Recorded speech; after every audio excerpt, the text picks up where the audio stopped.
gente falou naquele dia muito sobre o início, né? Daquela, até a ida para o escritório, né? Escolher o escritório e começar o trabalho. A gente já ia começar a parte de, tipo assim, já não estava dando mais só para vocês dois, né? Tocarem a empresa. Então, começou uma parte importante, que é a parte de contratação, de encontrar mais pessoas para dividir esse sonho. E eu queria saber como é que foram as primeiras contratações, assim, e particularmente a história que algumas pessoas conhecem, a história da Ilha, de como é que foi hackear a contratação de pessoas. A primeira contratação aconteceu logo depois que a gente recebeu o primeiro aporte nosso, né, do Buscapé. Isso foi em 2011, meio final de 2011. Então foi quando eu e o João Pedro a gente teve o primeiro nosso respiro, assim, né, que a gente até pôde se dar um salário, vamos dizer assim, naquela época, né, um salário que praticamente a gente conseguia pagar nossas contas, vamos dizer assim, parar de realmente só pagar o dinheiro com nossas próprias economias, né, e ter um salário ali. Depois do Buscapé, né? Exato, depois do Buscapé. Sim, isso aí. E então a gente falou, não, agora a gente pode contratar nosso primeiro empregado, nosso primeiro funcionário, né? E a gente pensou, pô, mas quem deveria ser, né? Quem é essa pessoa? E daí a gente pensou, nossa, deveria ser alguém que a gente já trabalhou, né, lá atrás, precisa ser um programador, que a gente precisa agora de mais gente para ajudar a programar, e alguém que realmente vai estar disposto a entrar nessa batalha com a gente, né? Porque era um cenário muito difícil de instabilidade, de incerteza, né? A gente não tinha quase uma receita. E alguém que tivesse a nossa confiança, né, e topasse um desafio desse também, e fosse pessoa legal. E daí, tanto eu quanto o João Pedro, nós havíamos já trabalhado, né, a gente lembrou, falou, quem pode ser? E daí a gente lembrou do Hugo, né, que era um cara fenomenal, uma pessoa, um coração enorme, né, que havia trabalhado tanto comigo quanto o João Pedro na época, e ele topou na hora quando a gente chamou ele para vir trabalhar com a gente, né, nessa época. Então, o Hugo ficou com a gente por uns 4 anos, eu acho, por aí. Mais, eu acho. Ou mais, né? Talvez um pouco mais. E um pouco mais, talvez, uns 5 anos, por aí. Mas foi um cara que realmente fez muita diferença pra gente, né? Foi um braço a mais ali no desenvolvimento do software. Foi um cara que ajudou muito também a lapidar a cultura da empresa, né? No sentido de ter um ambiente leve, divertido. Era um cara que adorava, pudesse ser o problema que fosse. Era um cara que estava sempre com o humor lá em cima, sempre nos colocando para cima, né? Tanto eu quanto o João Pedro, mesmo quando a gente tinha nossos desentendimentos, né? O Hugo, ele zoava muito nessa época. Então, assim, foi uma pessoa que ajudou muito a... o Hugo, cara, o Hugo foi muito importante, viu, cara? Sinceramente, por esse lado aí. Não só pelo lado de programação, mas assim, toda vez que eu brigava com o Matheus, o Hugo entrava no meio da briga e começava a zoar nós dois, entendeu? Aí a briga acabava. Porque como é que você vai... Como que você vai brigar no meio da zoeira, entendeu? Maravilhoso. Aí ele chegava e começava a zoar, a briga acabava. Então, enfim. Exato. Então, assim, mais do que um programador ali, ele era um mediador ali também, sabe? Assim, então, ele foi um cara que, de fato, talvez não teria sido uma pessoa melhor do que ele, nesse caso. Será que alguém teria a mesma paciência que ele teve, né? A mesma disposição de entrar e o fato de ele ter sido um cara muito amigo nosso também ajudou muito, né? Uma pessoa desconhecida talvez teria pulado fora do barco. Então, foi realmente a melhor pessoa que a gente poderia ter tido naquela época. Eu tinha muito medo de errar a primeira contratação, a segunda, assim, o início, né? Tinha muito medo, assim, porque a gente, assim, não tinha tanta experiência com isso, né? Por mais que eu já tivesse entrevistado, recrutado algumas pessoas enquanto trabalhava nas outras empresas, era uma situação muito diferente, né? E, então, eu tinha medo de... Então, assim, ter o Hugo, que era alguém que a gente já conhecia há bastante tempo, e alguém que já tinha expressado, acredito que para o Matheus também, mas pelo menos para mim, eu acho que eu trabalhei mais tempo com o Hugo do que o Matheus. Pelo menos para mim, o Hugo sempre expressava a vontade de querer trabalhar comigo e querer, enfim, participar de alguma coisa. A gente jogava junto, a gente, enfim, era bem amigo. E ele gostava, assim, né, do jeito que eu pensava. Ele conhecia muito o Matheus, era amigo do Matheus também, então sabia que onde ele estaria entrando teria pessoas boas também. Então, E eu acho que ele foi um cara, assim, muito, muito especial mesmo, cara, pra gente, porque era alguém que a gente podia confiar e era alguém louco o suficiente para entrar naquele estágio, né, da empresa, onde não tinha nenhuma garantia de nada. Ele literalmente estava trocando meio que o certo pelo duvidoso ali, né? Então, foi muito importante. É isso. E algumas dessas gírias que a gente usa hoje na empresa, né, como GG, por exemplo, foi o Hugo, né, que trouxe, né, que ele era um gamer, né, ainda é. Então, um cara fascinado por jogos. Então, tem muito dele na empresa, assim, muito mesmo. Que legal, é muito bom ver começar essa multiplicação da cultura já a partir do primeiro, né? Do primeiro trooper, assim. Mas a gente vê, mas isso é um fato, viu, Pepe, que as pessoas não se atentam, mas os primeiros funcionários são os caras que moldam a cultura também junto com os fundadores. Então, essa atenção na primeira contratação, ela faz muita diferença, né? Se você erra nessas primeiras, você pode errar na cultura também, sabe? Assim, então, quando a gente olha para trás, a gente vê o tanto que realmente foi crucial ter sido o Hugo, assim, sabe?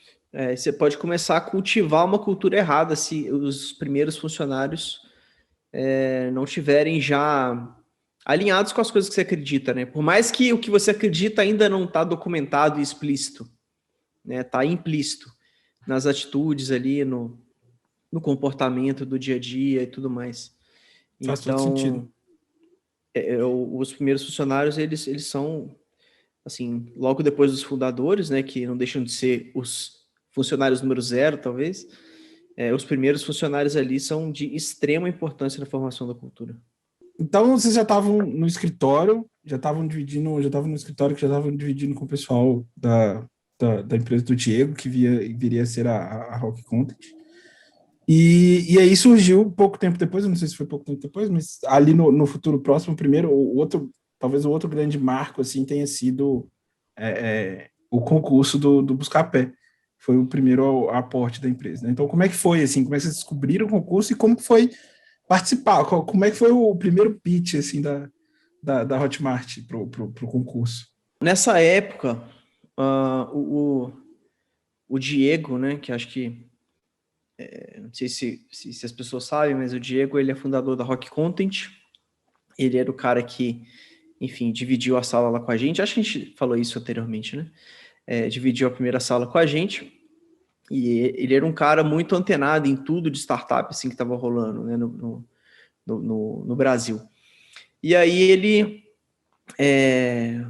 ele conhecia a pessoa do Buscapé que estava divulgando isso pelo Brasil, né, que estaria, inclusive, fazendo lá uma espécie de pitch, né, mesmo para as startups, daquele concurso que o Buscapé ia fazer, aquela competição.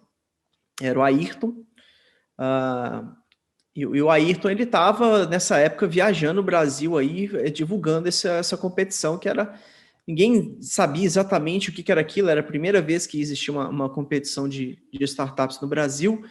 As pessoas mal sabiam o que era uma startup, quanto mais investimento e esses jargões que tem em volta. Então, eles tinham alguém que estava evangelizando aquela ideia. E aí, o Ayrton, ele estava passando, com essa missão, né, de divulgar o concurso, e o Diego ficou sabendo desse concurso e falou com a gente, né, apresentou, inclusive, a gente lá pro Ayrton, ele pôde explicar as regras, o que era e tudo, para as startups todas. Acabou que das nossas startups que andavam junto na época, acho que só a gente que se inscreveu no concurso. Eu acredito que nem a Rock Content, que era Everwrite na época, nem a Deskmetrics, nem a Bivet, ou enfim, as outras startups que eram bem próximas da gente, acho que ninguém acabou se inscrevendo. Acho que só a gente que se inscreveu, dessas que eram amigas, né, vamos dizer assim. E a partir daí ia começar mais daqui uns meses o processo de fato da competição, né?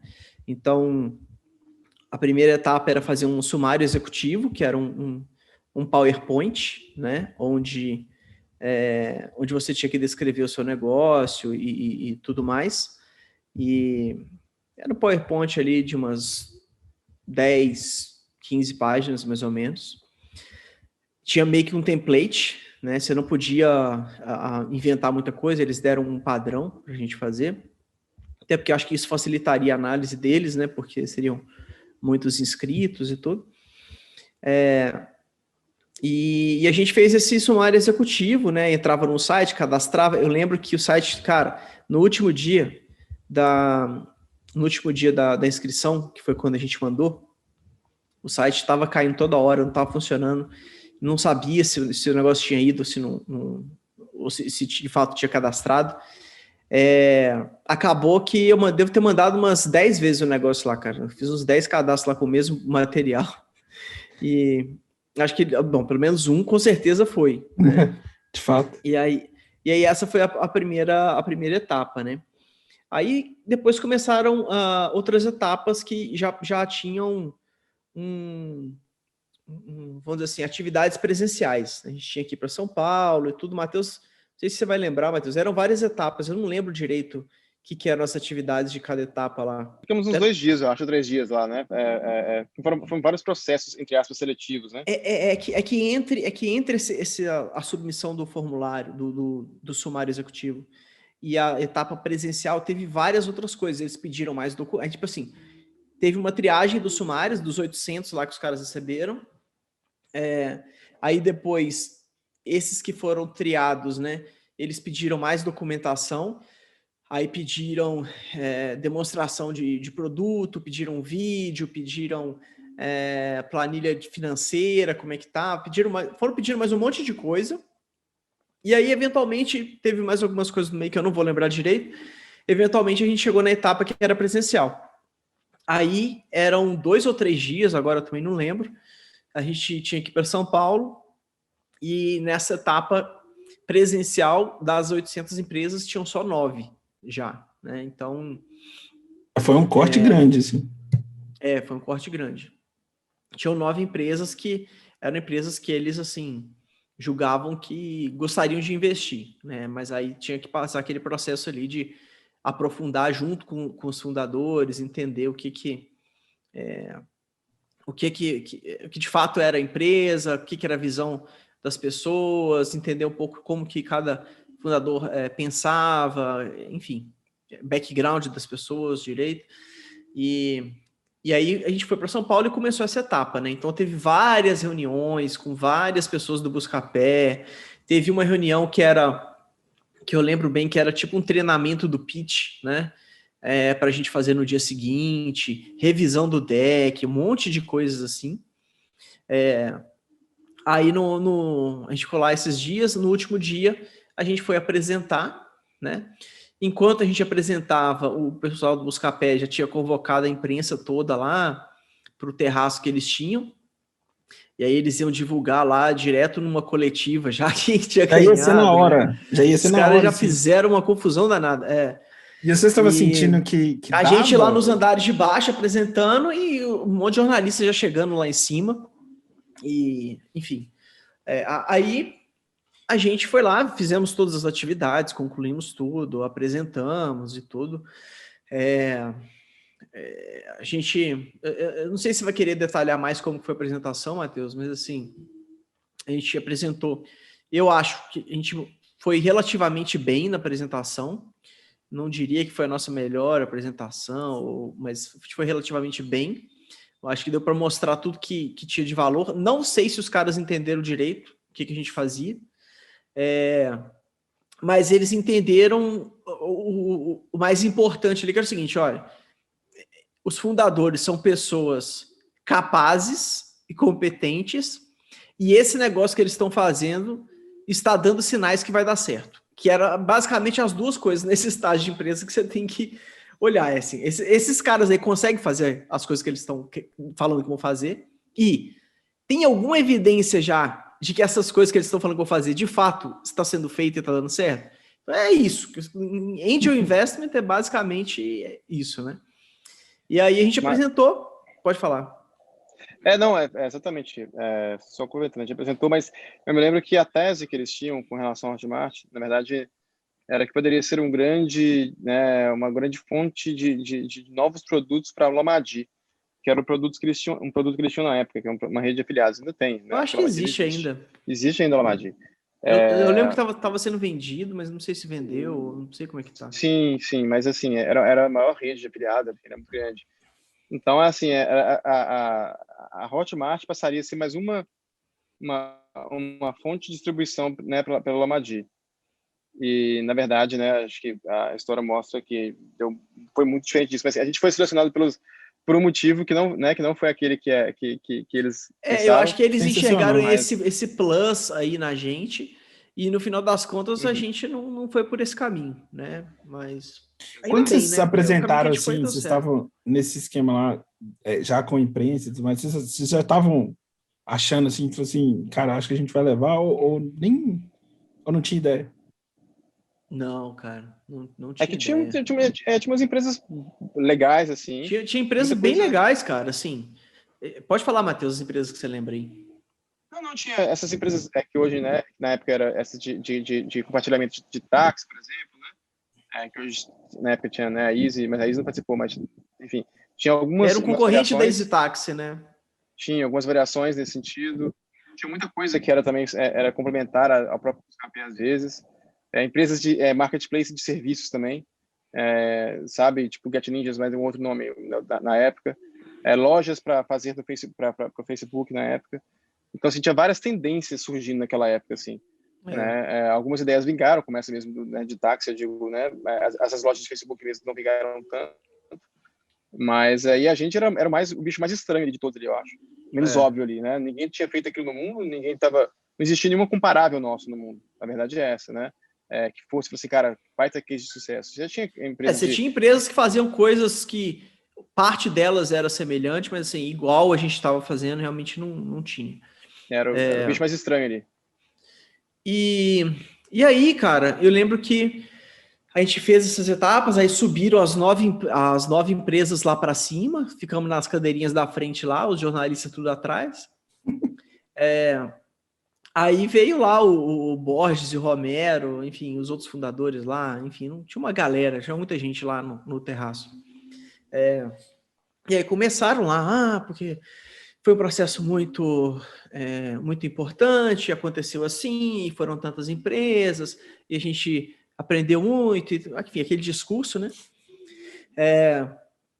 E aí eles falaram, olha, e a gente, aí teve um turnaround aí, né? Porque eles falaram assim, olha, e a gente gostou tanto das empresas que a gente não vai escolher uma empresa só. A gente vai escolher 4 empresas. Aí eu já falei, putz, não é possível, velho. 4 aí, se não entrar aí também, tá merda, né? Quase metade. Se não pegar uma... Eu já fiquei assim, pô, tipo... Você fica mais confiante, mas também a pressão aumenta, porque se você ficar de fora de 4, caramba, é mais paia, né? Mas tudo bem, era 800 antes, ok. E aí, a primeira empresa que eles anunciaram foi uma empresa que chamava Meu Carrinho. Você lembra, Matheus? Aliás, mentira. Lembro, sim. Não foi nessa ordem, não. Foi nessa ordem, não. Eu acho que eles fizeram meio de trás para frente, a percepção que eu tenho. E aí, a primeira que eles anunciaram, se não me engano, foi o Urbanizo, se eu não me engano. Que era uma empresa que era tipo um site de pesquisa de imóveis, fazia isso de um jeito diferente, e eu calculava lá o preço por metro quadrado de acordo com a região da cidade, uma coisa assim.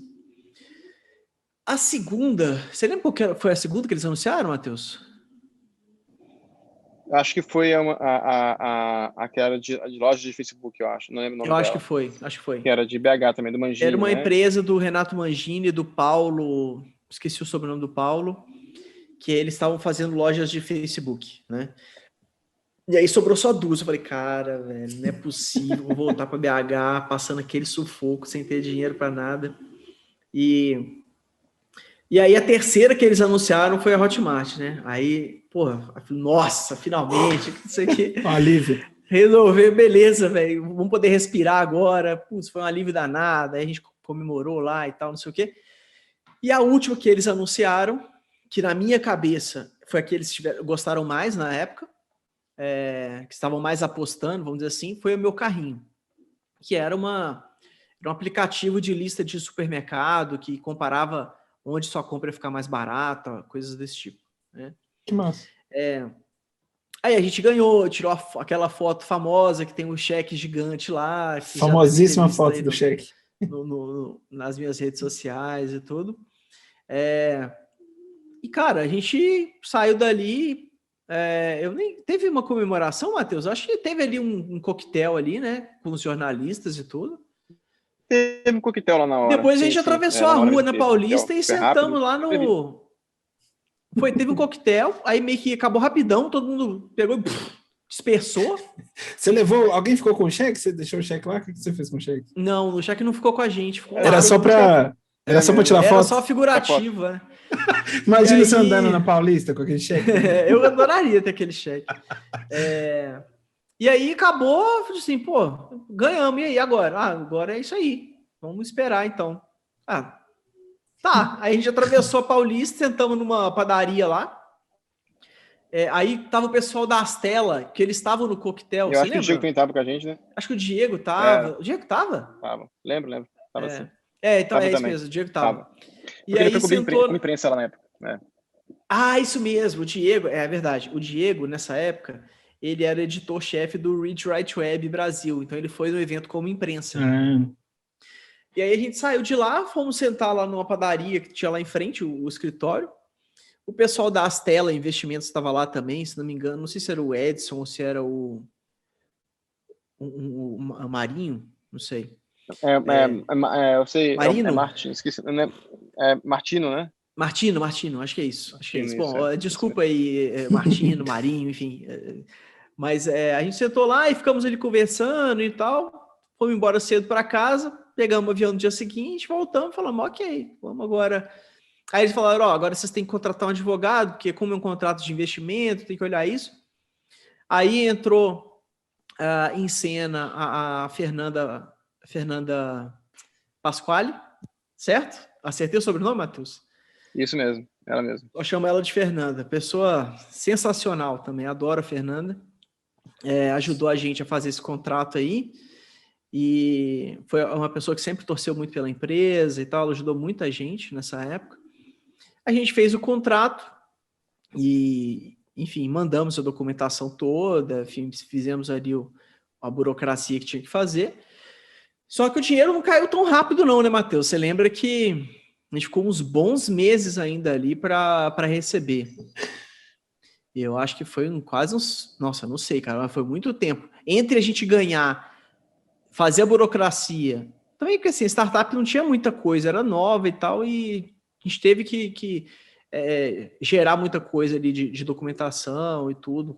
A Fernanda, enfim, foi trabalhando nesses documentos pra gente. Tem que puxar certidão daqui, certidão de lá, fazer o contrato, revisar, vai para lá o contrato, volta, não sei o quê. Isso agora demorou meses. E aí a gente finalmente recebeu o investimento lá. E aí foi onde realmente deu para respirar, cara. Assim, aí a gente conseguiu contratar o Hugo, que foi o primeiro funcionário, e começou ali, vamos dizer assim, a grande chance da Hotmart, né? Foi um alívio grande, assim, eu consigo, quando o Pedro falava, né, aqui, contava a história, eu consigo lembrar o alívio que foi pra gente, né, porque, assim, é importante dizer isso, né, que foi, não dá para dizer, né, cravar, mas eu acho que seria muito mais difícil, talvez nem teria acontecido, sabe, assim, para mim, esse aporte da Buscapé, né, para mim, se não fosse isso, a gente não estaria aqui hoje. Talvez não estaria aqui hoje, então, assim, quando a gente olha para trás e fala, nossa, foi um deal que pegou um stake muito grande da companhia, um pedaço muito grande da companhia para um cheque relativamente pequeno, é muito fácil a gente olhar depois que tudo está pronto, né? Ainda mais no contexto em que havia muito pouco investimento naquela época, né, em empresas de tecnologia, pouca gente estava disposta a fazer isso. Então, sabe, assim, acho que foi super, como é que eu falo, importante, foi justo e todo mundo saiu ganhando nessa história, sabe? Assim, eu acho que esse que é o ponto assim, que vale aí, destacar para o ouvinte, né? Nós estamos falando aqui de 2011, né? 2011, o cenário tanto de startups, mas principalmente de venture capital, né? Que são os investidores de risco, de capital de risco, era quase que inexistente no Brasil, isso comparado com hoje, né? Então, assim, por que eu acho que se a gente não tivesse vencido essa competição, junto com as outras 3 empresas que hoje não existem mais, né? Todas acabaram morrendo, sobrou só a gente. Mas por que eu acho que se a gente não tivesse vencido essa competição, a gente não estaria aqui hoje? Porque ainda que a partir daquele momento, aquilo era agosto, né? A gente foi receber o dinheiro meses depois.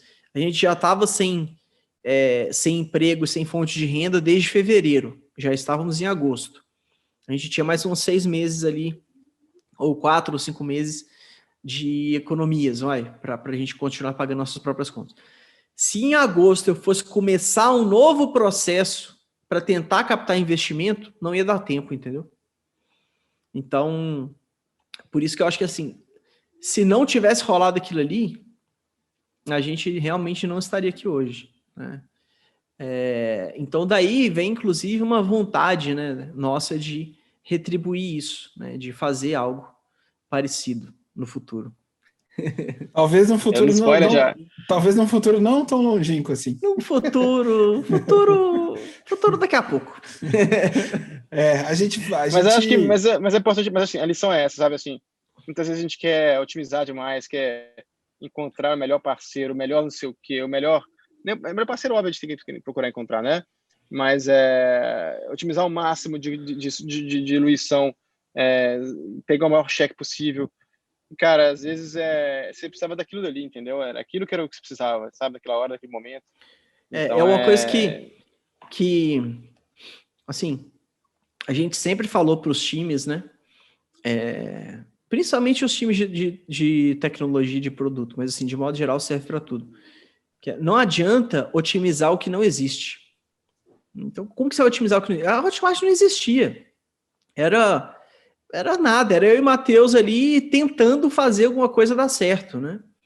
Então, como é que eu vou, naquele momento, né, com o mercado, que praticamente o mercado não existia também, vamos lembrar disso, não é igual hoje, né, que existe um mercado gigantesco e se alguém falar, eu vou atuar nesse mercado, já está tudo pronto, todo o mercado já está lá vibrante e funcionando, né? Não, naquela época não tinha mercado, não tinha venture capital direito, essa nova geração de startups estava só começando e o nosso dinheiro estava acabando. Então, assim, não tem como otimizar isso, né? Aquilo ali foi o que tornou possível todo o resto, né? Então, eu não me arrependo de forma alguma. Acho que foi a melhor coisa que aconteceu na vida da empresa, assim, porque foi o que permitiu que a empresa sobrevivesse no final, né? No final, foi um ótimo trabalho do Buscapé, né? Do time lá. Ayrton, do Borges, né? Do Guga, da turma toda do Romero, porque Sim. A gente era a empresa mais diferente de todas, sem nenhum comparável lá fora, né? Então, eu e João Pedro, 2 programadores, enfim, ser um discurso muito afiado, igual as pessoas, né, poderiam ser naquela época, mais comercial. Então, assim, é mérito muito grande deles também em ter feito essa escolha e confiado na gente também. Acho incrível. Eu sou maravilhado com esses momentos, assim, esses grandes pontos de virada que acontecem em história de empresa, pessoas e tudo mais. E sem dúvida, essa história do Buscapé, a gente sempre volta nela, até por isso também. É muito bom saber os detalhes dessa história. Continuando, fazendo a volta do tempo futuro aqui, que a gente começou falando lá da contratação do Hugo e agora do Buscapé, mas depois do Hugo vieram os outros primeiros funcionários, e aí a empresa já estava começando a tomar um corpo um pouco maior, né? Assim, já volume de questão de cliente também, essas coisas, como é que estava isso? E até eu quero muito que o Jota conte a história de novo dos detalhes do hackeamento de processo seletivo para contratações. Clássica, né? Então, é que a empresa aí não estava tão grande assim, né? Assim, era eu, o Matheus, e agora tinha o Hugo, né? Os clientes estavam crescendo, mas assim, é que qualquer cliente a mais ali ou a menos já fazia muita diferença, né? Porque a empresa realmente era muito pequena. Então, na época, eu fazia marketing, administrativo, programação e a fila de produtos. O Matheus fazia programação, a infraestrutura e o suporte, principalmente. E o Hugo só programava, né? Então, a gente meio que deixou ele focado nisso. E aí, o suporte começou a aumentar muito, né? Então, assim, o Matheus já teve momentos que já não estava nem conseguindo programar mais, porque ele tinha que ficar muito no suporte. Às vezes eu ajudava também e tal, mas a gente ia precisar contratar ali as primeiras pessoas, né, do suporte. Não tem como. E putz, contratar programador para a gente até que não era tão complicado. Primeiro porque naquela época o programador não estava sendo disputado na foice igual é hoje, né? Mas principalmente porque a gente vinha de uma indústria de software, né? Então, assim, a gente trabalhou em muitas empresas com muitos programadores, a gente conhecia vários bons programadores. Então, para a gente contratar programadores naquela época, a gente já sabia exatamente quem que a gente queria contratar. Era só ligar para a pessoa, conversar, explicar o que a gente estava tentando fazer, ver se ela compraria aquela ideia e beleza. Mas para contratar outros profissionais, como, por exemplo, pessoas para o suporte, a gente não tinha experiência. E, de novo, era o início da empresa, eu tinha muito medo de errar, né, nessa época aí. E aí a gente começou um processo de contratação, abrimos vagas e tal, e fazia ali a entrevista do meu jeito. Eu acho que, assim, depois se conversar com as pessoas que foram entrevistadas por mim lá atrás, eu acho que muitas vão lembrar das entrevistas, tinham as perguntas mais diferentes e tudo. Mas, assim, eu estava tentando descobrir o que seria uma boa contratação para o suporte, sem nunca ter feito uma, né? No final das contas, o que aconteceu foi que a gente contratou as primeiras pessoas, né, de suporte. E aí, eu lembro que, dentre essas primeiras pessoas, uma pessoa se destacou bem mais, né, que a outra pessoa era uma pessoa mais difícil de lidar, e aí uma pessoa acabou se destacando bem mais. E a conclusão foi, cara, a gente precisa de mais pessoas como essa, né, com essas características. Uma pessoa que seja mais calma, que tenha paciência para ajudar o cliente, uma pessoa que consiga comunicar com clareza, que, enfim, consiga trabalhar dentro das premissas que a gente acredita aqui, enfim, e aí um conjunto de características que chamava mais atenção. E aí a ideia foi, ok, mas a gente contratou poucas, né? Já começamos errando, já começamos contratando uma pessoa que deu certo, mas outras que não deram certo, vamos dizer assim, né? Para o que a gente gostaria. Não é nem que a pessoa era uma má profissional, mas é que para o que a gente estava querendo não funcionava, né? Falou, cara, como evitar? Né? Como evitar que isso aconteça de novo? Porque os primeiros funcionários fazem muita diferença, sabe? E como que a gente atrai mais pessoas desse tipo aqui? E aí, uma coisa que eu lembrei foi que em um evento que eu tinha ido, um palestrante apresentou uma ferramenta, vamos dizer assim, né, que era basicamente um grande questionário de perguntas, que ajudava você a mapear. Era uma coisa meio rudimentar, eu tenho que dizer assim, mas ajudava você a mapear traços de personalidade da pessoa. Então, a ferramenta chamava chama DISC, tem muita gente que usa ainda. E, basicamente, ela tentava mapear a personalidade da pessoa em 4 grandes pilares e dava uma nota para cada um daquele pilar. E na minha concepção, eu achava que para trabalhar no suporte, todo o conhecimento técnico necessário, a pessoa poderia aprender dentro da empresa, né? Ela não precisaria necessariamente ter uma grande bagagem de conhecimento técnico anterior, porque a gente conseguiria ensinar tudo que ela iria precisar.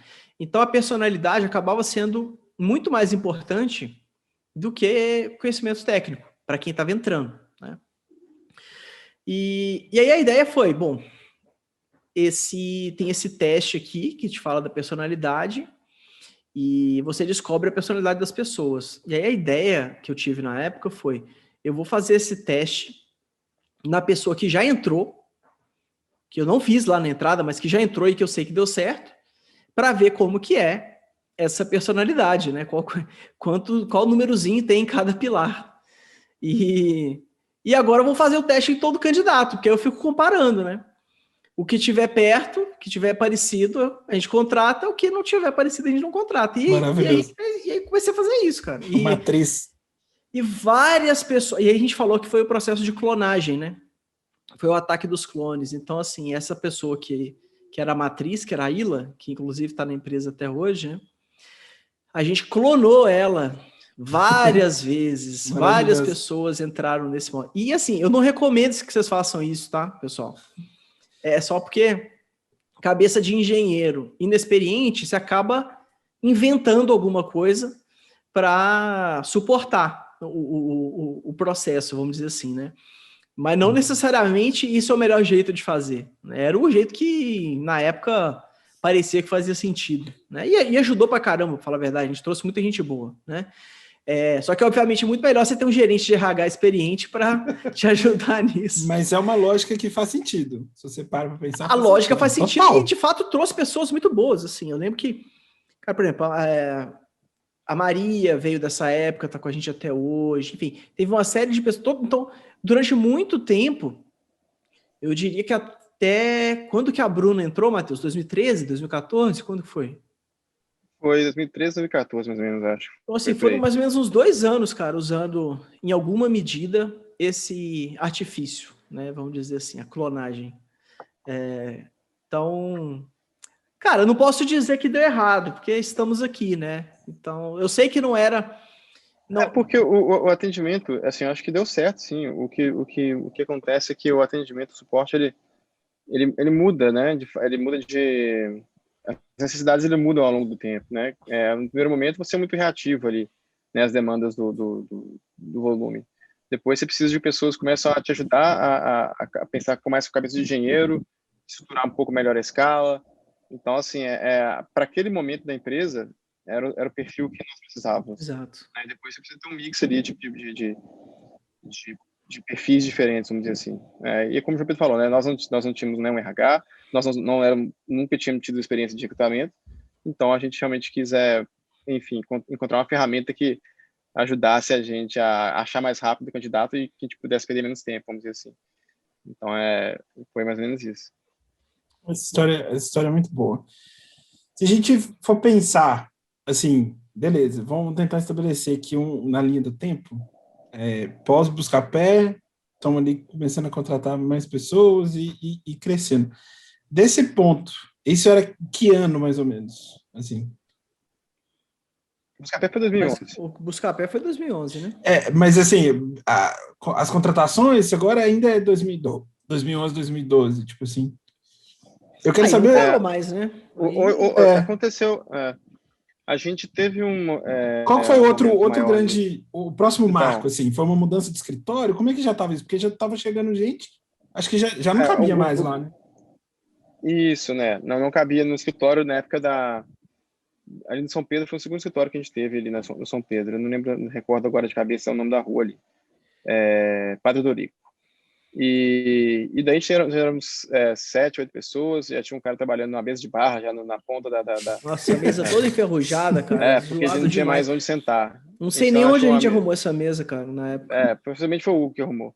Então, colocou na ponta, ele emendou na ponta da mesa principal, e ficava um cara trabalhando na mesa de bar, assim, era desse jeito que deve fazer. Até que a gente fosse para um próximo escritório. Só que entre essa mudança desse escritório da Padre Dorico para esse da Cláudio Manuel, a gente também levantou o capital de novo, né, nessa época, que foi com a Cullen. Isso, eu ia chegar nesse ponto aí, que foi pouco tempo depois aí teve algum... Oi? Porque teoricamente foi pouco tempo, né? Foi 2 anos. 2013. Então. Isso. 2013, porque aí o que aconteceu? Entre 2011 e 2013, a empresa começou a tracionar. Então, assim, era possível ver uma curva, né, aquela curva mais exponencial, né? Aquela que vai bem para cima, assim, acontecendo, por mais que os números fossem relativamente pequenos ainda, né? Em virtude do que tem hoje, obviamente, era muito pequeno, mas existia um crescimento real acontecendo, comprovado ali. E aí, nessa época, a gente sempre foi muito controlado com as finanças, né? Porque, de novo, não foi fácil conseguir o primeiro investimento, então nessa época a empresa já pagava as próprias contas, né? Vamos dizer assim.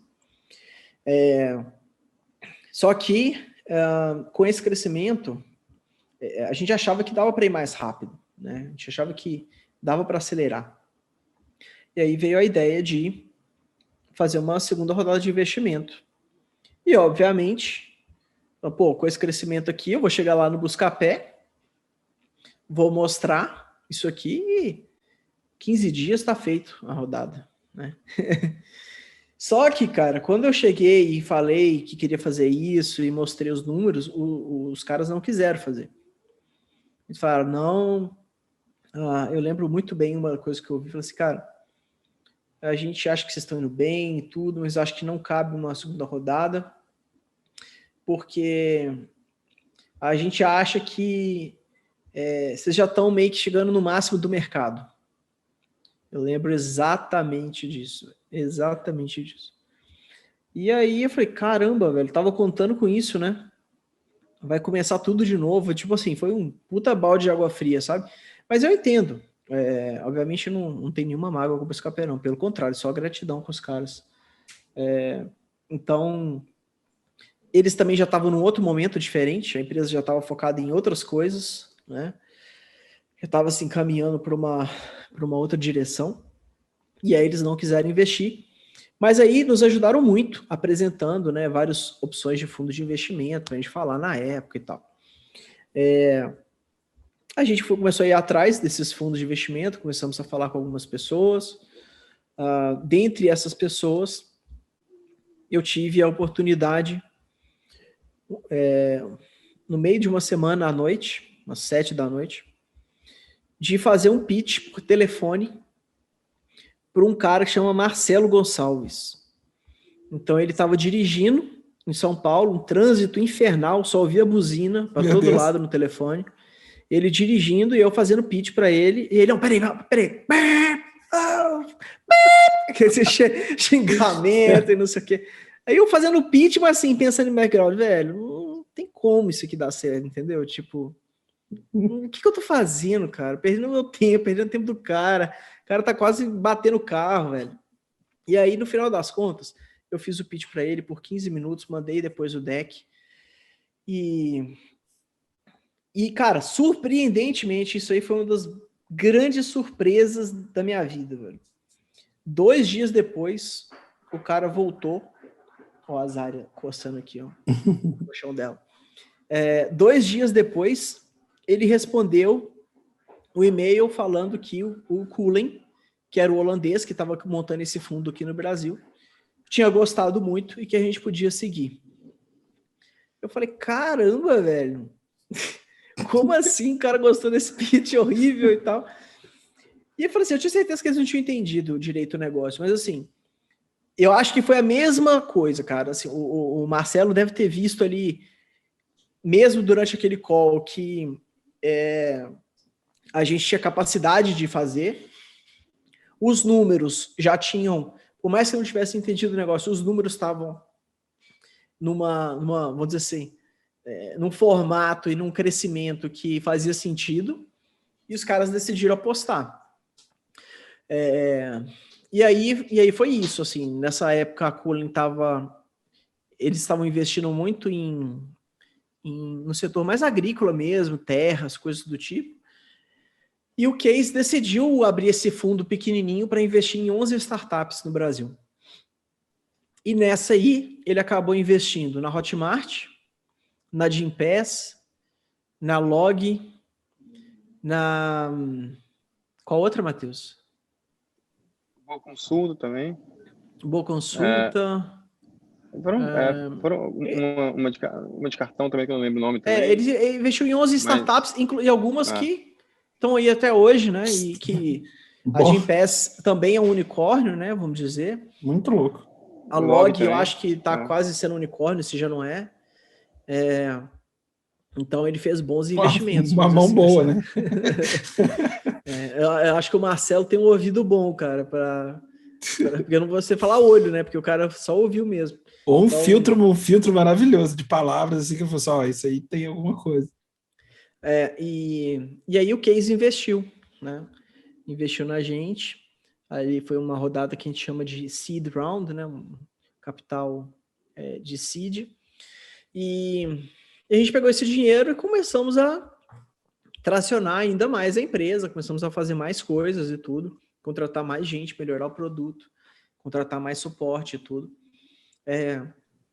E aí, em 2014, um ano depois, o Buscapé procurou a gente, falando que queria vender a parte dele. Porque a gente mas, João Pedro, acho que vale a pena citar uma situação, acho que é bem peculiar também, assim, que, né, antes deles darem o sim, né, dar o sim, né, foi quando, né, o Marcelo retornou para você, né, de que eles tinham interesse. O Case, ele pegou, né, o avião lá de Amsterdã, sim, direto, boa, bem lembrado. Exato, ele queria nos conhecer, e acho que foi isso num sábado, no domingo, não me recordo. Domingo, cara, foi domingo. Num domingo, acho que nós dois e mais 4 pessoas na época na empresa, 7 pessoas, não me lembro. E aí eu me lembro que ele veio até BH, até Belo Horizonte, veio, né? A gente almoçou, né? Almoçamos, conversamos umas 4 horas, 5 horas mais ou menos. E ele pegou o voo de volta para Amsterdã. Foi bem legal, foi bem marcante para mim isso também, assim, né? Como é que ele tinha essa questão também de conhecer os caras no olho ali, não era só por e-mail ou uma call, era estar ali ou escutar dos empreendedores o que eles pensavam, isso aí foi como muito é que eu e o João Pedro éramos, e até para ver, né? Eu lembro muito ele falava, eu acho que eu gostei muito de vocês, porque vocês não são deslumbrados, vamos dizer assim, vocês têm pé no chão. Eu vim aqui, conheci o escritório de vocês, era um negócio super, super simples. Então, assim, você vê que, né, esses elementos eles são super importantes também, né? O cara sentir isso também. Né? Então, foi bem legal esse esforço que ele fez, né, de vir até aqui para fazer um cheque que nem era tão grande assim, né? Mas que a dedicação dele em realmente em fazer o melhor investimento possível, assim. E, né, eu ia de fato perguntar isso, além do investimento, assim, a gente sabe que ele é um cara com uma visão muito legal, assim, você já várias vezes falaram muito disso. Sem dúvida. De não só do investimento financeiro, mas também da filosofia, de coisas que ele falou para vocês que talvez também ajudou a acelerar, né? Sem dúvida. Só para dar um pouco de contexto, né? O Case Cullen, ele foi CEO da Booking por alguns anos, teve lá desde o começo, então a Booking mais de 10 gigante anos. de mais de 10 anos. Então, assim, é um cara realmente ali da pré-história da internet, ali, vamos dizer assim, passou por muita coisa, né? Fez um gigante da internet, uma empresa que está listada na bolsa, talvez quase 50 bi ou 40 bi de dólares, não sei, mas é bem grande. E tanto ele quanto o Marnix, né, que veio depois também a trabalhar junto com ele, nos ensinaram muito, assim, muito, muito, muito. Para mim, foi um dos nossos maiores mentores, minha opinião, né, nesse sentido, né, de visão de negócio, de crescer um negócio, como contrata, como é que monta time. Eu acho que as maiores contribuições do Case e do Marnix, né, que Marnix é o braço direito do Case, muito foi uma noção, assim, de velocidade, né, de que a gente tinha que ir mais rápido. Acho que isso permanece, né? Então, assim, acho que isso aí foi muito... A gente achava que a gente ia rápido, né? É nessa que veio o Speed? Exatamente. Veio desses encontros aí com o Case. E a gente achava que a gente ia rápido e ele demonstrava pra gente que a gente tinha que ir mais rápido e podia, e enfim, a velocidade era uma coisa muito importante. Então, a gente que achava que estava indo rápido, a gente começou a ir mais rápido ainda. E a outra... Teve a parte de internacionalização também, que a gente aprendeu 100% com eles, né? Assim, eles já tinham feito isso, e a gente não tinha nem noção por onde começar, e eles nos ajudaram muito. E por último, essa parte que o Matheus falou, assim, o Case, ele escalou uma operação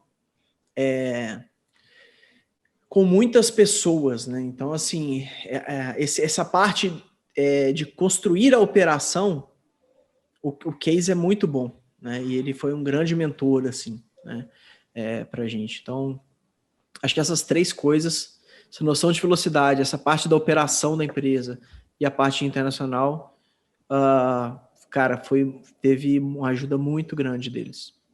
Sem dúvida. E se você pega, né, se você olha todas as empresas que eles investiram aqui no Brasil, todas com a visão global, né? Então, ele tem muito disso de transformar, enxergar negócios que têm potencial de ser global, né? Então, desde o dia 1, ele perguntou pra gente o Não que gosta hoje de vocês têm no investir. Brasil. Ele Então, não gosta de investir em coisas que são só locais, né? Exato. Então, né, a Gympass foi uma empresa que expandiu super rápido, né? A Log para outros estados super rápido também. Então, realmente tirar o chapéu, porque ele é um cara realmente muito bom nisso daí, né? E, obviamente, o currículo dele diz muito sobre isso, mas, assim, na minha opinião, é o maior mentor nosso da companhia, da história da companhia. Tanto ele quanto o Marcos. Sim. Essa parte operacional, cara, nossa, realmente ajudou bastante, muito mesmo. E na internacionalização, né?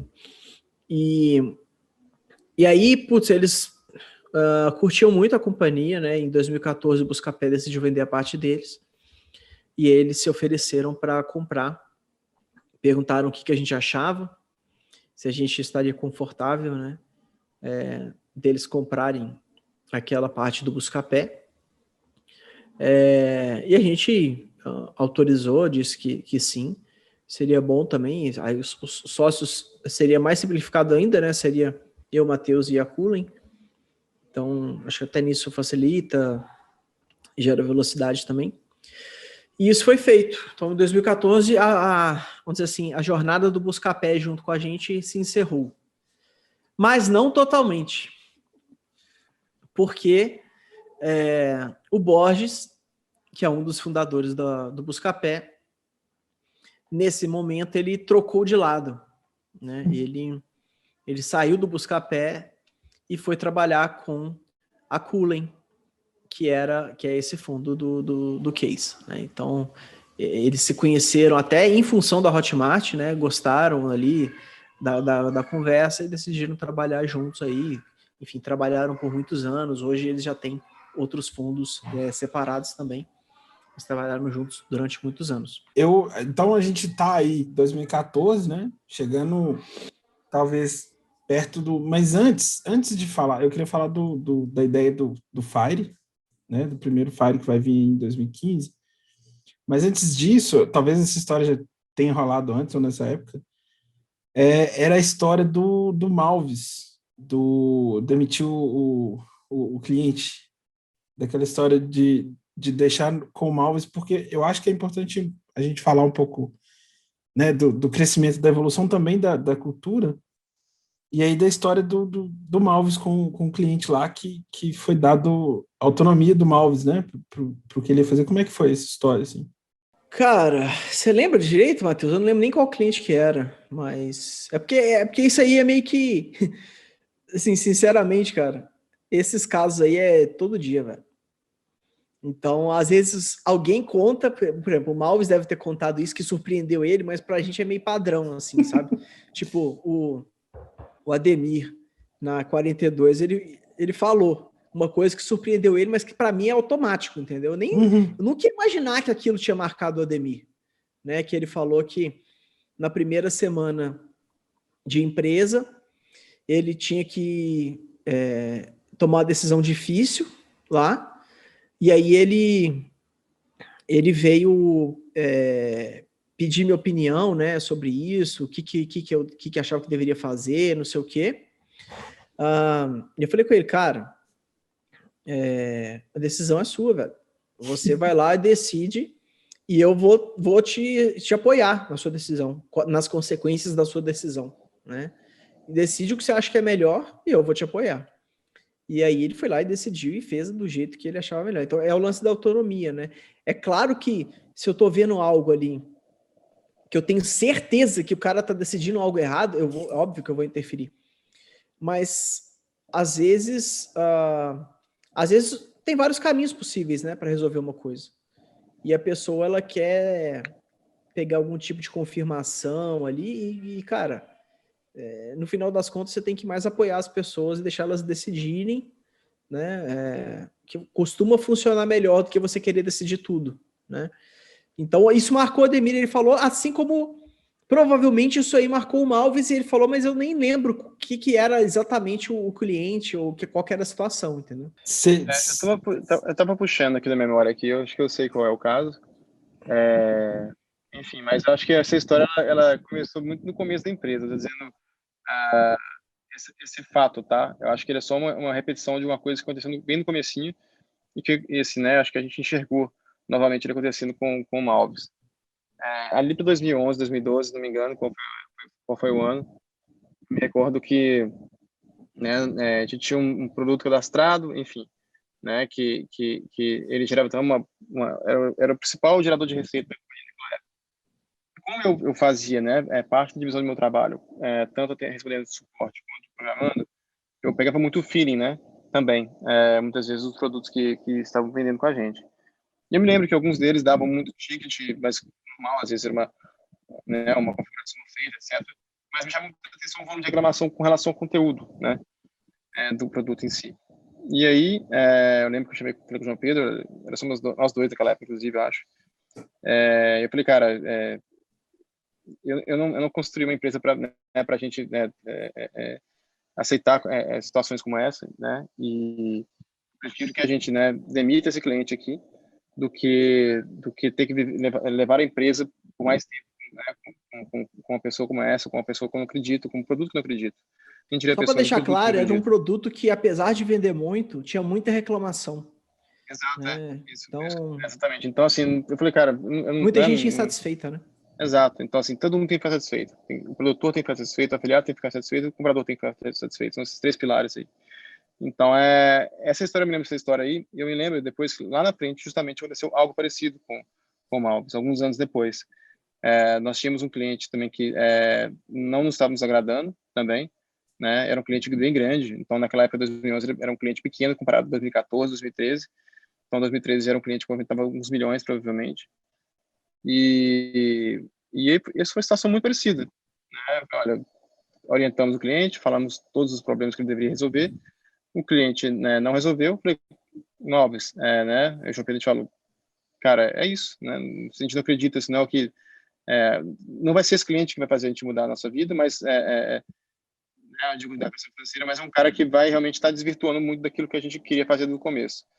Então, pode seguir o caminho de realmente não aceitar mais o cliente. E assim foi. Eu me lembro qual foi o caso, para eu me recordo. Mas é isso, né? Acho que a gente nunca tem assim, essa questão de não corromper, né, nossos valores, as nossas crenças, foi super importante para a gente desde o começo, né? Isso fez. Eu me lembro muito disso. Alguns clientes sempre tentavam nos alertar, no sentido, olha, mantenha o que vocês estão fazendo, não se deixe levar, né, por algum cliente que queira ir para algum atalho daqui que vai fazer vocês crescerem super rápidos. Eu estou aqui com vocês por esse motivo. E se algum momento eu perceber, né, que a coisa mudou de direção, eu vou sair. Então, assim, eu tenho certeza que grande parte do que nos fez chegar até aqui foi essa constância, né, nas nossas crenças, nos nossos valores, sabe? Assim, as pessoas percebiam isso, que a gente nunca queria o atalho, mas sempre aquilo que a gente entendia que era o que fazia bem para o mercado, aquilo que deveria ser feito de uma forma honesta e que todo mundo ganharia. Então, acho que isso foi super importante para a gente também. Não só nas palavras, mas eu acho que nas atitudes também. Então, a gente foi super coerente, independente do que fosse, independente do retorno financeiro que viesse. Então, fantástico. Foi legal. É tranquilamente também uma das coisas que eu mais admiro, assim, na empresa. Eu acho... a gente pode até errar de vez em quando, cara, mas assim, a gente sempre tá insistentemente, metodicamente, sabe, o tempo inteiro tentando fazer a coisa certa. Isso aí você pode ter certeza. É muito bom, e é muito bom que a gente fale isso sempre também, que as pessoas, que isso fique sempre muito claro, assim, que essa é uma filosofia que está aí desde o início. Então, voltando à nossa timeline, o momento de mercado, como é que foi a ideia de fazer o evento, assim, de fazer o que veio a ser o Fire, assim, a questão de juntar o mercado, da gente ser esse agente de juntar, de agrupar o mercado num evento. Como é que foi isso? Então, a ideia de fazer o evento, eu nem consigo falar que foi nossa, porque estavam começando a acontecer eventos, né, de produtores, de clientes nossos. Isso não era muito comum no início da empresa, mas naquele momento estava começando a se tornar mais comum. E já tinham acontecido vários. E aí os nossos próprios clientes começaram a pedir, né? Eles que tiveram a ideia, vamos dizer assim. Eles que começaram a cobrar e pedir, cara, vocês têm que fazer um evento, vai ser legal conhecer todo mundo, acho que vocês são a única, vamos dizer assim, entidade do mercado que conseguiria reunir todos os players, inclusive os concorrentes, né, entre aspas, entre si e tudo. E aí essa ideia foi crescendo, e a gente decidiu que ia fazer o evento. Mas foi vamos dizer assim, um grande empurrãozinho dos nossos próprios clientes, né? E como é que foi o início, assim, da produção? Eu sei que a gente já tinha uma montagem do time, mas eu sei que o time do marketing Eram 3 pessoas. Eram 3 pessoas, e aí veio a produção como é que foi, assim, o primeiro? Acho que eram 3 pessoas. Fire? Tinha o gerente, que era o Gabriel, né? O Gabriel Temponi.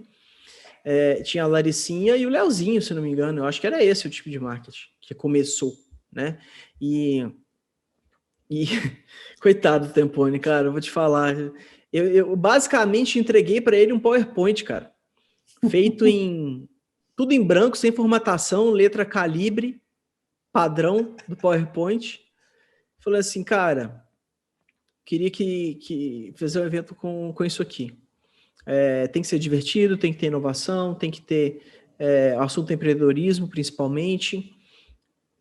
Cara, eu quero que tenha games, eu quero que tenha, enfim, coisas que tragam esse lado fã para a coisa. A gente vai chamar os nossos maiores clientes para contar as histórias deles, e não pode ser igual tudo que já tem aí. Tem que ter essas coisas diferentes, tem que ser uma experiência sensacional. E assim, para mim, experiência sensacional era botar videogame no evento, entendeu? Para mim era isso, né? E aí, com base nisso, a gente chegou no nome, né? Que é do Fire, né? Fun, Innovation. E aí o R a gente não sabia o que ia ser. A Laricinha buscou um reach, ou, enfim, puxou lá o R lá de não sei da onde e resolveu pra gente, porque senão não ia fechar o acrônimo. Eu queria que fosse Fire, e o Fun, Innovation e Entrepreneurship era meio óbvio, né? Então não precisou de muito esforço para chegar. Agora o R tava difícil. E aí a Laricinha matou a charada para nós. E para mim a experiência fantástica era ter videogame lá, e ia ser do caralho por causa do videogame e por causa dos conteúdos, entendeu? E, cara, depois que o time começou a trabalhar e criar aquele tanto de coisa e aqueles welcome kits fabulosos e o tratamento durante o evento, aquelas palmas no final, aquele tanto de coisa que, cara, aí eu falei, meu Deus, velho, isso é uma experiência fantástica de verdade, né? Então, assim, ali no primeiro Fire eu aprendi a fazer evento. Não tinha a menor noção do que era um bom evento até ver o primeiro Fire ali. E foi muito legal, cara, assim, é um dos projetos que mais encanta a gente, né? Até hoje, né? Pena que por causa do Covid, a gente não está conseguindo fazer, já é o 2º ano, né, que a gente não consegue fazer. Sim. Uma pena.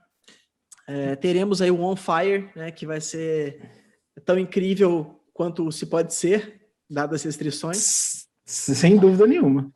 E assim, fico pensando no que a gente vai aprontar quando puder voltar o Fire Festival mesmo, presencial. A gente já estava com ideias bem grandiosas. Aí vai ter que ser...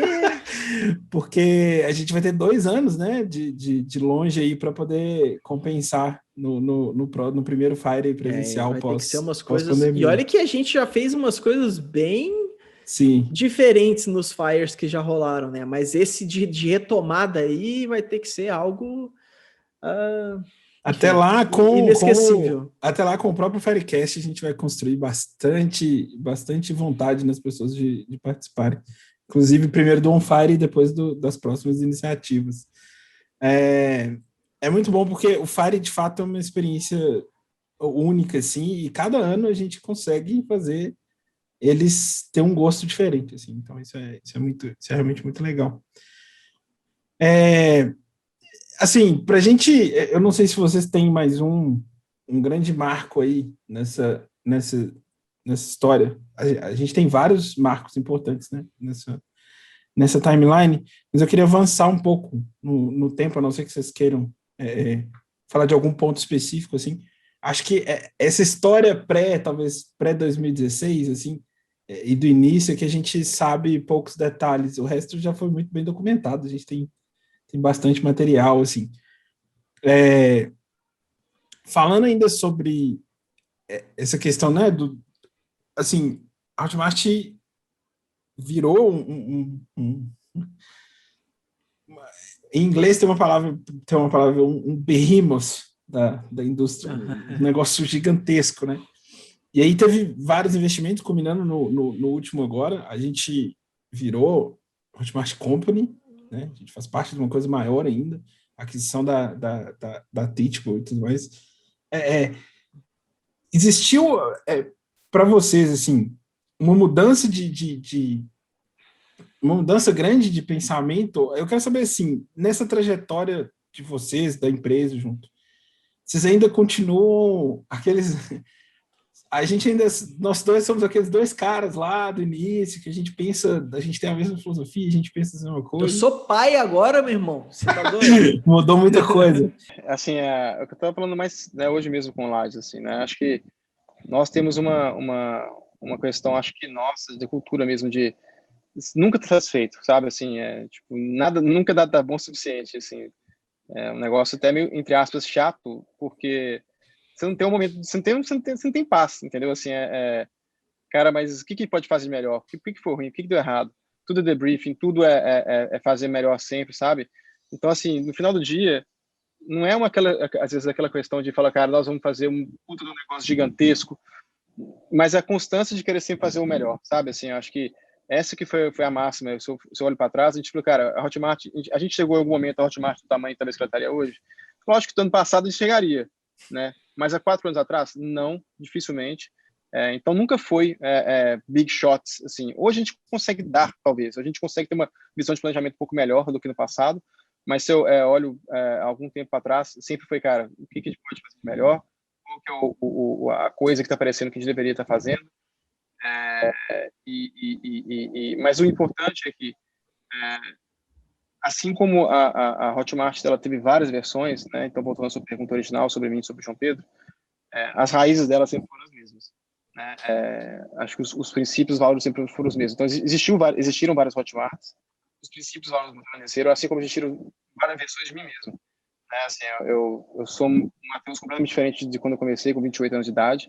Né? Fui também uma pessoa diferente com 30, com 33, né? E a minha idade atual, né? Que faz 39. Então, assim, eu não tenho a menor dúvida que eu mudei bastante, muito, sobre vários aspectos. Mas, assim, o que de fato era a minha essência, ela se manteve, assim como de fato a essência da empresa se manteve. Então, e eu acho que eu melhorei, né? Acho que assim como a empresa melhorou. Né? Sou uma pessoa que escuta muito mais, uma pessoa que é muito mais flexível, assim como a Hotmart também. Sabe, ela escuta mais também, ela é mais flexível, ela é mais inovadora, né? Acho que é muito disso. Mas tanto a minha essência, eu acho, quanto a do João Pedro também se mantiveram sólidas, assim, que eu acho que é mais importante. Acho que a gente amadurece bastante, né? Mas assim,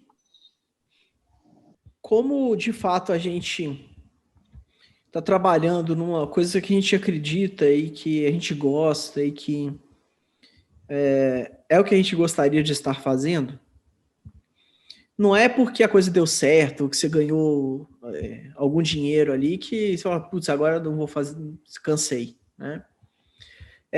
Obviamente que você vai mudando, você vai querendo, enfim, ter mais experiências. Eu que queria muito ser pai, sou pai agora, sou super feliz e tal, mas a empresa, ela continua tendo muita coisa para fazer, ela continua tendo muito espaço para crescer. Então, assim, se o jogo é bom, não tem por que você querer parar de jogar, né, também. A menos que você seja contundido, ou a menos que, sei lá, você vai aposentar, você vai dar o lugar para um jogador que vai jogar melhor, talvez, não sei. Mas a empresa, ela tem muita coisa pela frente, né, ainda. E, cara, eu não acho que você tem que parar de fazer as coisas depois que você ganha dinheiro, ou parar de fazer as coisas porque você chegou numa idade X, ou parar de fazer as coisas porque você virou pai. Eu acho que você tem que parar de fazer as coisas quando você não tá mais feliz, entendeu? Então, enquanto a gente estiver indo aqui e a gente for, sabe, as melhores pessoas para fazer essa empresa aí cada vez mais longe, a gente vai continuar aqui e vamos seguir, cara, porque eu acho que a empresa é uma empresa que, acima de tudo, ela é uma empresa que de fato contribui, sabe, para além dos acionistas, vamos dizer assim, né? Eu acho que ela é uma empresa hoje que ajuda muita gente de fato, né? Muita gente a construir seu próprio negócio, muita gente a viver de sua paixão, né? Que a gente fala muito aqui. O cenário que a gente está vendo hoje permite, né, através da tecnologia, que as pessoas tenham diferentes profissões, diferentes tipos de negócio, que trabalhem de forma mais remota, que trabalhem mais próximo, enfim, das suas famílias ali, que trabalhem em uma profissão ou um negócio que tenha mais escala por causa da internet. E a gente está participando disso tudo, né? Então a gente está abrindo essas oportunidades para as pessoas fazerem isso, né? De uma forma muito democrática, né? Então, eu falo muito que aquele produtor de conteúdo que está começando, que fez uma vendazinha lá, ele tem acesso à mesma plataforma, à mesma tecnologia que é usada no mundo inteiro por uma empresa que faz 100 milhões de reais, né? Então, isso é democratizar, de fato, né, tecnologia para que as pessoas criem seus negócios e tal. Então, eu acho que a gente, de fato, consegue contribuir. É um jogo, entre aspas, assim, que eu me sinto bem jogando, acho que me desafia, eu acho que tem sempre coisas novas para fazer. Esse inconformismo, né, de não querer ficar parado, acho que está muito presente em mim, está muito presente no Matheus aí, na equipe, então a gente sempre quer fazer o melhor e tem muita coisa para fazer. Então, por mais que a gente vá mudando ao longo do tempo, amadurecendo e tudo, essas coisas não mudam, né? E isso que vai mantendo a gente aí jogando e crescendo e tentando coisas novas, né? Fantástico. Assim, respostas muito melhores do que eu imaginei, assim. De fato, muito legal ouvir. E para a gente terminar, de fato, nesse episódio especial, falando dos 10 anos da Hotmart, eu queria, assim, cada um pudesse falar uma história, uma coisa que lembra aí desses 10 anos que além do que vocês já contaram, né? Uma história, um momento. Vocês lembram assim, do queijo. Que foi engraçado, foi, enfim, um momento marcante na história de vocês dois junto com a empresa. E um recado. Aí pode ser para os troopers, pode ser para os clientes, para quem estiver ouvindo falar de qualquer coisa. Né? Assim, do que talvez as pessoas podem tirar não sei, do que aconteceu, desses 10 anos, dessa história, porque com certeza se a pessoa está ouvindo o Firecast, ela tem alguma vontade, algum sonho de fazer alguma coisa para ela ou dentro desse mercado, ela vai ter. Então, Cara, assim, só que eu acho que assim, que as pessoas mais deixam passar despercebido, porque assim, sempre vai ter alguém querendo saber qual foi a coisa, qual foi o ponto de virada, qual foi isso, qual foi aquilo, qual foi o hack, qual foi... E passa despercebido que 10 anos levam 10 anos, velho. Então é muito isso, assim, às vezes as pessoas querem as coisas imediatamente, né? Às vezes a pessoa acha que leu um livro e virou um empreendedor que vai faturar milhões 3 meses depois. Às vezes a pessoa acha que vai lançar um curso e vai ficar milionária em 2 semanas. Às vezes a pessoa acha que vai criar uma startup e vai ser o próximo Mark Zuckerberg, e sei lá. E, cara, as coisas levam tempo para serem feitas, né? Então, assim, existem casos fora da curva? Existem exceções? Existem. Existem exceções, né?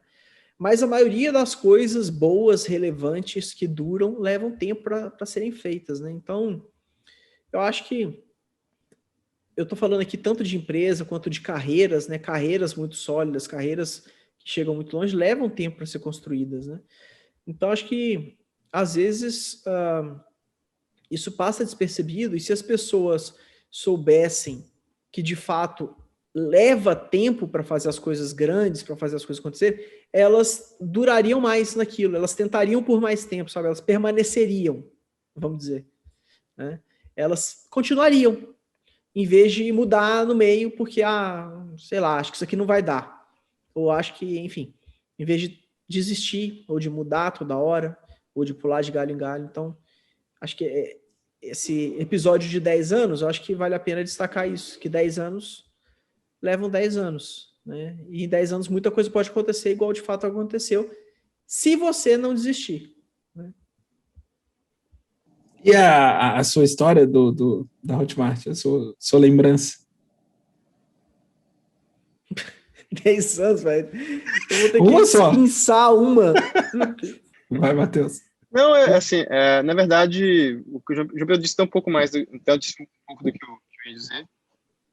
E a lembrança que me vem, eu não sei porquê, mas não foi nada com ninguém, eu lembro que foi um dia de reflexão mesmo dia, eu me lembro, assim, lá nessa mesinha mesmo, da Padre Dorico mesmo, acho que devia ser 11 horas da noite, quase meia-noite, não lembro. E aí eu me lembro que já tinha programado alguma coisa já do sistema, e eu estava respondendo os tickets de suporte, né? Eu sempre tentava fechar o dia com a caixa zerada, né? Todos os dias, né? Para começar outro dia mais tranquilo, assim. E então já era bem tarde, assim, umas 11h30 e tal, 2012, alguma coisa assim. Falei, cara, tipo, alguma hora esse negócio tem que dar certo, vai dar certo. Tipo assim, que não é possível, entendeu? Assim, não é possível que a gente esteja nesse tanto aqui e não vai dar certo. Então, assim, foi muito tempo que a gente investiu, foi muita persistência, assim, foi muita, sabe, foi acreditar muito naquilo que a gente fez. Então, assim, eu acho que esse é o momento, assim, que marcou, assim, de lembrar disso, sabe, cara, tipo, vai dar certo, será? Sabe, assim, então, e a gente ter acreditado nisso, isso que o João Pedro falou, né, essa persistência que o João Pedro tá falando, assim, de ter acreditado, cara, por mais que o resultado financeiro não viesse, talvez no passo que a gente quisesse, né, a gente foi muito, como é que eu falo, muito paciente, assim, né, e persistente, assim. E isso é muito difícil, assim, acho que as pessoas elas querem chegar muito rápido no ponto, né, igual o João Pedro falou, assim, né, elas entendem que os 10 anos de experiência não levam 10 anos de experiência, elas já querem chegar logo no final do arco-íris. Então, assim, ter essa, entre aspas, essa palavra tão falada, resiliência, ela é de fato muito importante. E assim, é saber viver situações que você nunca viveu antes na sua vida, sabe? Do tipo, de falar com pessoas com as quais você nunca imaginou conversar, e ter aquela conversa num nível que você nunca teve antes, sabe? Assim, e estar disposta a ouvir coisas que não está acostumado a ouvir, escutar, engolir, aprender e estar sempre aprendendo, sabe? Assim, então é um exercício constante, não só de não desistir, né, com relação à questão financeira, mas também de ser muito humilde, dizer, cara, tipo, realmente eu não sei, isso aqui é novo para mim e eu preciso aprender, eu preciso contratar alguém talvez que saiba isso melhor do que eu, para que a coisa continue, sabe? Então, assim, realmente é uma luta eterna de tomar porrada e aprender e fazer melhor, sabe? Assim, e paciência com o tempo, que as coisas vão dar certo, mas eu acho que é isso. Eu acho que as últimos 10 anos se resume a isso, né? Essa eterna persistência da jornada. Fantástico. Cara, uma lembrança assim, não tá vindo nada, velho. Não sei porquê. Pega esse áudio seu e colocar... porque geralmente eu penso assim, então, às vezes não precisa ser uma... É como eu te falei, não é um fato, não é uma situação. Porque não é. Então, assim, mas tem muitas coisas do tipo, né, as rodas de Magic que a gente jogou lá, por exemplo, né? São fatos que a gente vê hoje muito enraizado na cultura da empresa, né? Acho que são pequenas coisas assim, né, que marcam assim, né? Sim. Sentar depois do almoço com Coca-Cola e jogar Magic. Então, assim, é isso que uma boa marca, lembrança. É uma boa lembrança. É isso, cara. Eu acho que acho que o início ali e toda a dificuldade, toda a incerteza, acho que ele imprime mais lembranças assim na sua cabeça. Fica mais forte essas lembranças dos momentos mais que você tinha mais medo, ou tinha mais incerteza, ou estava, de certa forma, mais refém do futuro, né? Da incerteza mesmo. Eu acho que uma boa lembrança, cara, assim, que ao mesmo tempo é assustadora, mas é a maior, talvez que remeta, assim, cara, uma esperança do tipo, isso aqui está acontecendo, foi talvez quando a gente mudou para a primeira sala, que a gente saiu lá dos apartamentos, né, e montamos ali a empresa. Porque eu acho que esse espaço físico, apesar que hoje não significa quase nada um espaço físico de empresa, Verdade. mas assim, é marcante, tipo, essa aqui é a minha empresa, entendeu? Essas 4 paredes aqui sem janela, isso aqui é a Hotmart, entendeu? Mas fala, a empresa é as pessoas, e é as pessoas, eu sei, mas esse espaço, assim, esse lugar é aqui, ó. A Hotmart é onde? É ali. Ali é a Hotmart, sabe? Então lá a gente, quando foi para a sala e começou ali, e compramos as mesas, e começou a colocar os post-its na parede, e de novo, tinha as partidas de Magic e tal. Ali, falei, cara, isso aqui é a empresa é essa aqui. E a partir dali tudo iria acontecer, né? Então, acho que essas lembranças do início são as mais marcantes mesmo. Faz muito sentido isso que você falou, porque depois de um ano aí, pouco, sem escritório, eu, particularmente, tenho um sentimento de, tipo assim, eu quero tanto poder ir, por isso, sabe? Por mais que a gente, né, no home office, a gente conseguiu fazer um ano maravilhoso, né, dentro de coisas da empresa inteira, mas eu acho que as pessoas vão entender esse sentimento de ter um lugar, sabe? Faz diferença, sem dúvida. Então, acho que terminamos. Acho que o recado foi muito legal. Acho que em 10 anos, demora 10 anos, é fantástico, um resumo muito legal. Fica aí a promessa, então, de 2031, a gente faz a parte 2, os últimos 10 anos, a gente combina, tá? Não, aí nós vamos fazer o podcast de 20 anos. Não dos últimos 10 anos. Não, mas aí a gente já falou dos primeiros 10, aí a gente tem que falar dos 10. Tá, ok. Aí a cada 10 anos a gente faz um episódio, eu me comprometo a bater esse papo com vocês dois Então em maio, mais ou menos, de 2031, a gente já deixa aí no Google marcado. Beleza. Ó, gente, muito obrigado. Valeu demais. Para mim é sempre engrandecedor bater esse papo com vocês dois. Acho que é muito legal, vai ser muito legal para todo mundo que vai ouvir. Acho que os troopers também vão adorar poder ouvir essa história e sentir esse papo mais de pertinho. Agradeço demais. Deixo aberto também alguma consideração final que vocês queiram fazer. E tem muita novidade, tem muita coisa boa que a gente está preparando. Aí eu já estou falando um pouco como marketing aqui, que envolve aqui, né, esse papo que a gente teve. Então, para os ouvintes do Firecast ficarem atentos aos próximos anúncios. E é isso, gente. Eu só tenho a agradecer por tudo. E que venha os próximos 10, 20, 30 anos aí. É isso, que venha. Legal demais aí. Obrigado, Pepeco. Obrigado, John. E vamos que vamos. Faz uma edição bacana aí. Tem as partes polêmicas. Tem muito assunto aí. Mas, não, acho que é um recado, acho que agradecer mesmo aí pelo vocês também nos proporcionado lembrar dessa história também, acho que é super legal. Trazer para as pessoas também um pouquinho da que a gente passou, acho que a gente chega tudo pronto, não tem noção do trabalho que foi, né? Então acho que é importante as pessoas também saberem assim que nada foi de graça, né? Foi muita luta aí.